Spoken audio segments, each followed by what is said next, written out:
meu nome é Ana Carolina Chaciais, sou médica, cirurgia plástica e entusiasta de laser e tecnologias. E esse quadro vocês já conhecem, é o Café com Ciência. Hoje eu vou falar de um artigo que não é muito novo, mas eu gosto muito dele. É um artigo de 2012 que fala sobre os sinais de envelhecimento do nosso crânio. Então, quando a gente fala muito sobre envelhecimento, sobre rejuvenescimento ou tratamentos, às vezes a gente esquece um pouquinho sobre o que está por baixo. E o esqueleto, então o osso, ele é muito importante para dar formato na nossa face. Esse artigo, então, como eu falei que era um pouquinho mais antigo, ele trouxe muitas coisas que foram importantes no desenvolvimento dos tratamentos que temos até hoje. Então, antigamente, um fator limitador eram os tratamentos mais superficiais, ignorando esse tipo de alteração, que faziam com que os pacientes ficassem com estigmas de tratamento. Hoje a gente entende que precisa também construir o alicerce da casa, Então a gente precisa tratar e precisa também considerar essas alterações.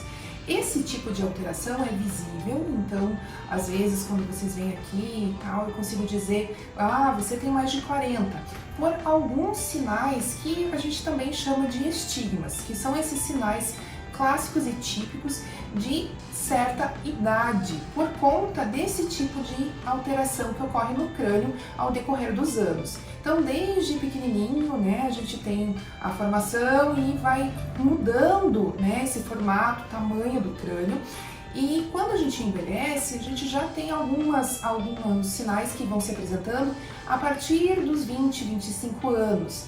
Esse tipo de sinal, vou falar um pouquinho, dar um exemplo, uma área que eu gosto muito de tratar, que vocês sabem, que é o terço superior da face, por exemplo, a periórbita. Então aqui a gente tem, depois eu vou colocar aqui para vocês, a gente tem a figurinha de uma moça mais jovem e já uma senhora mais idosa. Então, quando a gente tem essas áreas de reabsorção óssea, sim, o osso reabsorve, então é como se fosse desgastado em alguns pontos, esses pontos focais de desgaste, Então a gente tem uma mudança de formato. Então vejam a órbita, a gente chama de órbita, então aqui o buraquinho do olho, Então percebam que na mulher jovem, ela vai ter um formato específico, às vezes eu brinco com vocês que é como se fosse aquele óculos de Elton John, que depois se torna um óculos de aviador. E é isso mesmo que acontece.